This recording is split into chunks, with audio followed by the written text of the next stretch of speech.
ഇന്നത്തെ നമ്മുടെ വീഡിയോയിൽ നിറയെ ഓട്ടകളുള്ള ഒരിക്കലും ഫ്ലോപ്പ് ആവാത്ത സിമ്പിളായിട്ട് തയ്യാറാക്കാൻ പറ്റുന്ന നല്ലൊരു ഓട്ടടേൻ്റെ റെസിപ്പിയാണേ. അപ്പോൾ ഈ ഒരു വീഡിയോയിൽ നമ്മൾ ഒരുപാട് ടിപ്സ് കാര്യങ്ങളൊക്കെ പറയുന്നുണ്ട്. അപ്പോൾ വീഡിയോ സ്കിപ്പ് ചെയ്യാതെ കാണുക, എന്നാൽ തന്നെ നിങ്ങൾക്ക് മനസ്സിലാവുള്ളൂ, പെർഫെക്റ്റ് ആയിട്ട് കിട്ടുള്ളൂ. നോമ്പ് തുറക്കുമ്പോഴും ബ്രേക്ക്ഫാസ്റ്റിനും ഡിന്നറായിട്ടും ഒക്കെ നല്ലൊരു ടേസ്റ്റി ആയിട്ടുള്ള റെസിപ്പിയാണ്. അപ്പോൾ ഇതെങ്ങനെയാണ് തയ്യാറാക്കുന്നത് നോക്കാം. നമ്മുടെ ഈ ഓട്ടട തയ്യാറാക്കാം. അതിന് മുന്നേ പല നാടുകളിലും ഈ ഓട്ടടയ്ക്ക് പല പേരാണ് പറയുക. അപ്പോൾ നിങ്ങളുടെ നാട്ടിൽ എന്താണ് പറയുക എന്നുള്ളതൊന്ന് കമൻറ്റ് ബോക്സിൽ ഒന്ന് അറിയിക്കണേ. അപ്പോൾ ആദ്യം തന്നെ ഓട്ടട ഉണ്ടാക്കാനായിട്ട് ഞാനിവിടെ 2 കപ്പ് പച്ചരിയാണ് എടുത്തിരിക്കുന്നത്. അപ്പം നന്നായിട്ട് കഴുകിയ ശേഷം ഇതുപോലെ കുതിർത്തെടുത്ത് വെച്ചിട്ടുള്ളതാണ്. അപ്പോൾ ഇത് ഞാനിപ്പോൾ നന്നായിട്ട് കുതിർത്തെടുത്ത് വെച്ചിരിക്കുന്നതാണ് കേട്ടോ. നിങ്ങൾ ഏത് അളവാണോ എടുക്കുന്നത് അതിൻ്റെ 2 കപ്പ്, അതായത് ഞാനിപ്പോൾ 250 ml കപ്പിലാണ് എടുത്തിരിക്കുന്നത്. അതുകൊണ്ട് നിങ്ങളിപ്പോൾ ഒരു ഗ്ലാസ്സാണ് അളക്കുന്നതെങ്കിൽ 2 ഗ്ലാസ് ആ രീതിയിലാണ് അളവെടുക്കേണ്ടത്. അപ്പോൾ ഇത് നന്നായിട്ട് ഞാൻ വെള്ളമൊക്കെ വാർത്ത് കൊണ്ടുവന്നിട്ടുണ്ട്. ഇനി നമുക്ക് അരച്ചെടുക്കണം. അപ്പോൾ അതിന് വേണ്ടിയിട്ട് ഞാനിവിടെ മിക്സിയുടെ ജാറിലേക്ക് ഇട്ട് കൊടുക്കുകയാണ്. ബാച്ചായിട്ട് ഇട്ട് കൊടുത്താലും മതി. എന്നിട്ട് തന്നെ അതിലേക്ക് നമ്മൾ ചേർത്ത് കൊടുക്കുന്നത് ചോറാണ്. ഞാനിവിടെ 3/4 കപ്പ് ചോറ് എടുത്തിട്ടുണ്ട്. ചോറിൻ്റെ അളവ് കൂടി പോകാതിരിക്കാൻ വേണ്ടി ശ്രദ്ധിക്കണം. ഇനി നമ്മളിതിലേക്ക് 1/2 കപ്പ് വെള്ളമാണ് ചേർത്ത് കൊടുക്കുന്നത്. വെള്ളത്തിൻ്റെ അളവ് കുറച്ചൊക്കെ അങ്ങോട്ടും ഇങ്ങോട്ടും മാറ്റം വരും, അരയുന്നതിനനുസരിച്ച് ചേർത്ത് കൊടുക്കാം. എന്നിട്ട് നമ്മൾ എന്ത് ചെയ്യാം, നന്നായിട്ടൊന്ന് അരച്ചെടുക്കണം. വെള്ളത്തിൻ്റെ അളവ് ശ്രദ്ധിക്കുക, ഒരുപാട് കൂടി പോകാൻ പാടില്ല.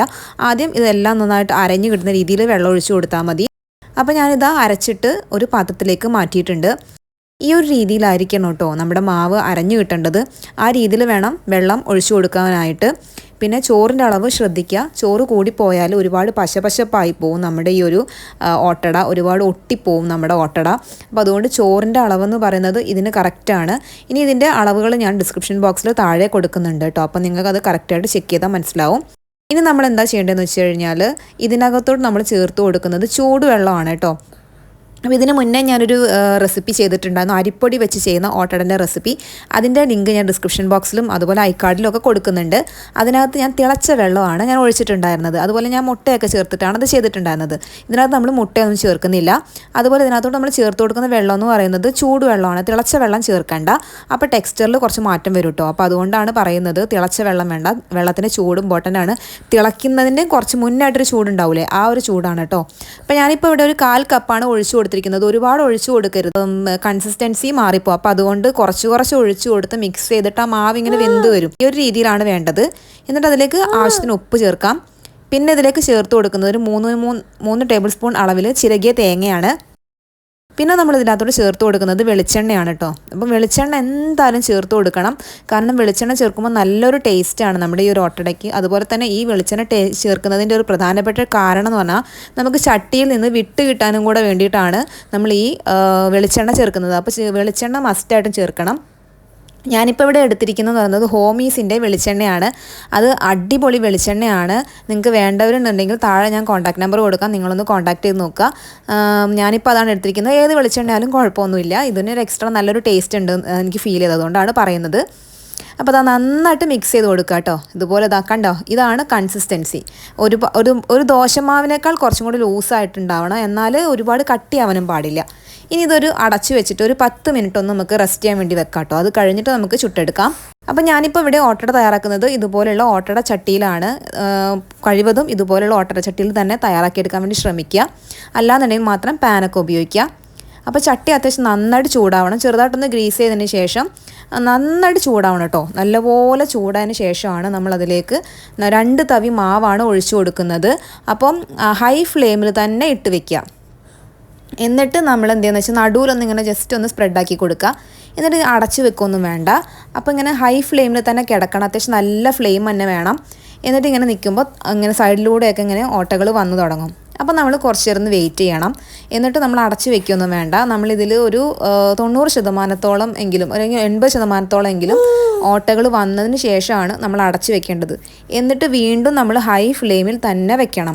അപ്പോൾ നമുക്ക് ഈ ഗ്ലാസ് ലീഡിൻ്റെ ഉള്ളിലൂടെ നോക്കുമ്പോൾ ഗ്ലാസ് ലീഡ് വെച്ചിട്ട് അടയ്ക്കുക കേട്ടോ.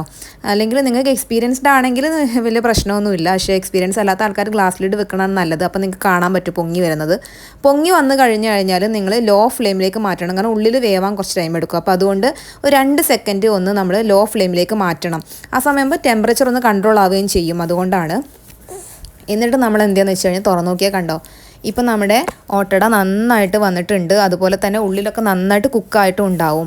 അതിന് വേണ്ടിയിട്ടാണ് നമ്മൾ ലോ ഫ്ലെയിമിൽ ഇടാൻ പറയുന്നത്. ഈ സമയത്തൊക്കെ ലോ ഫ്ലെയിമാണ്. അപ്പോൾ ആ ചൂട് ഒന്ന് ക്രമീകരിച്ച് കിട്ടുകയും ചെയ്യും. അപ്പോൾ അതിന് വേണ്ടിയിട്ടാണ്. കണ്ടിന്യൂസ് ആയിട്ട് ഹൈ ഫ്ലെയിമിൽ വെച്ചാൽ അടിയിൽ കരിയാനുള്ള ചാൻസ് ഉണ്ട്. അതുകൊണ്ടാണ് നമ്മൾ പൊന്തി വന്നതിന് ശേഷം ഒന്ന് നമ്മൾ ലോ ഫ്ലെയിമിൽ വെക്കണം എന്ന് പറയുന്നത്. അടുത്തതും ഇതുപോലെ തന്നെ ഞാൻ ചുട്ട് കാണിച്ചു തരാം. അപ്പോൾ നമ്മൾ ഈ അടുത്ത ചുടുന്ന സമയത്ത് നമ്മൾ ഗ്രീസ് ചെയ്യണ്ട കേട്ടോ. നമ്മൾ എണ്ണ തടവേണ്ട ആവശ്യമൊന്നുമില്ല. എണ്ണ തടവ് അത്ര നന്നായിട്ട് കിട്ടൂല. അപ്പോൾ അതുകൊണ്ടാണ് പറയുന്നത്.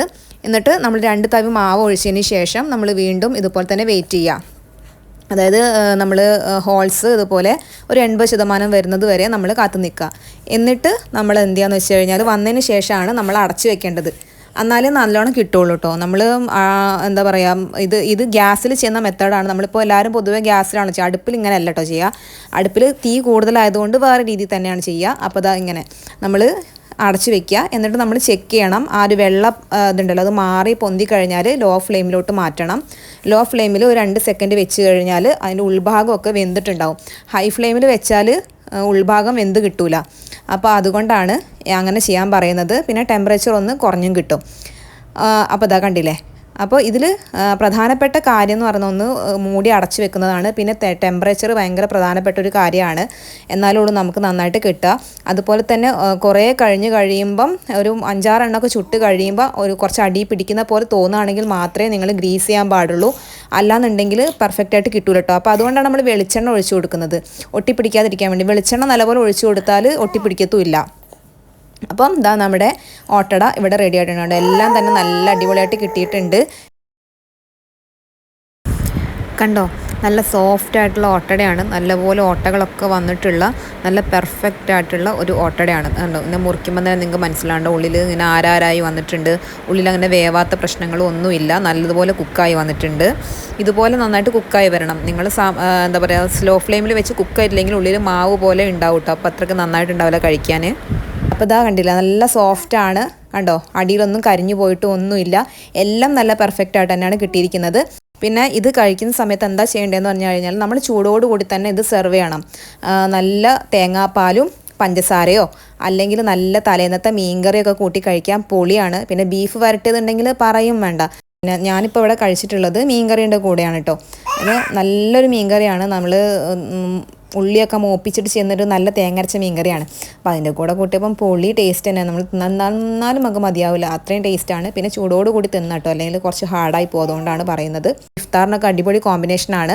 എന്നും പത്തിരിയൊക്കെ ഉണ്ടാക്കി മടുത്തിട്ടുണ്ടെങ്കിൽ ഇടയ്ക്ക് തന്നെ ട്രൈ ചെയ്ത് നോക്കാം.